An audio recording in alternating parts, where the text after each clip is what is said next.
Alors, un exercice ici, que l'on traite en géométrie spatiale, niveau terminal S.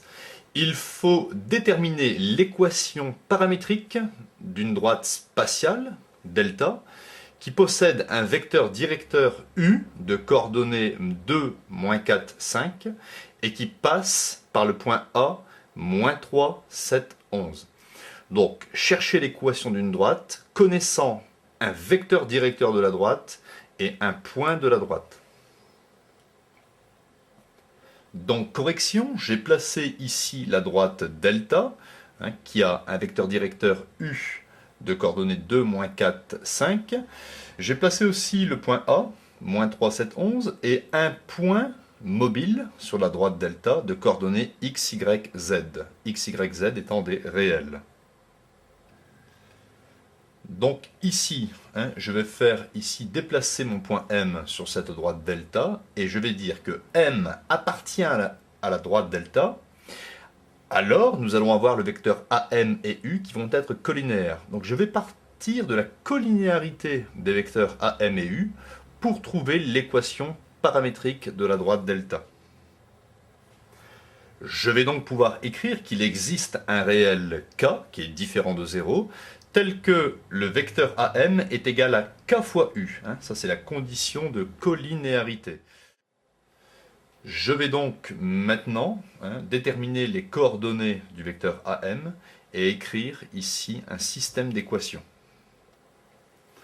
Donc, les coordonnées du vecteur AM sont xm moins xa, ym moins yk et zm moins za.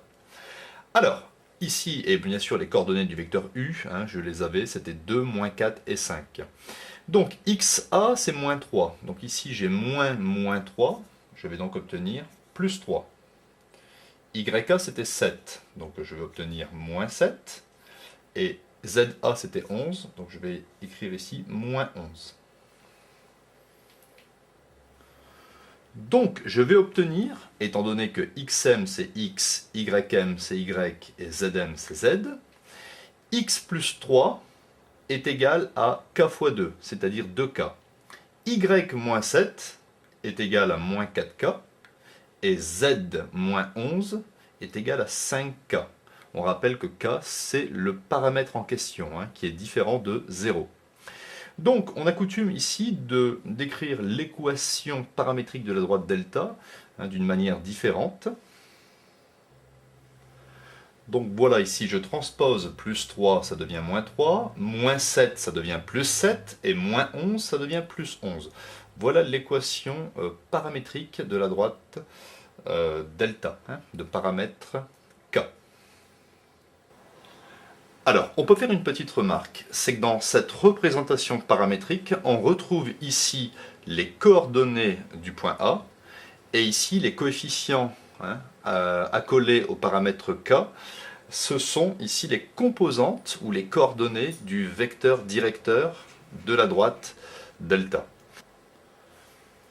Donc, quelquefois au baccalauréat, on vous donne ce genre de représentation et il faut savoir aisément tirer les coordonnées d'un vecteur directeur de la droite. Donc, vous devez connaître que le vecteur directeur s'obtient en prenant ici des coefficients du paramètre K. Une autre petite remarque, si on veut par exemple un autre point de la droite, eh bien je me donne une valeur de K au hasard, par exemple K est égal à 5, je remplace ici K par 5 et je vais obtenir les coordonnées d'un nouveau point de la droite en relation avec la valeur de K égale 5. Une autre remarque que l'on peut faire aussi, si on vous donne un point, et on vous demande, est-ce que ce point appartient à la droite? Eh bien, vous remplacez x, y, z par les coordonnées du point, et vous résolvez 3 équations pour chercher k, et vous allez simplement voir si vous trouvez 3 fois la même chose. Si vous trouvez 3 fois la même chose, ça veut dire que k est unique, et que le point appartient à delta, et si on trouve des valeurs différentes de k, ça veut dire que le point n'appartient pas à delta. Mais on le reverra dans pas mal d'exercices type.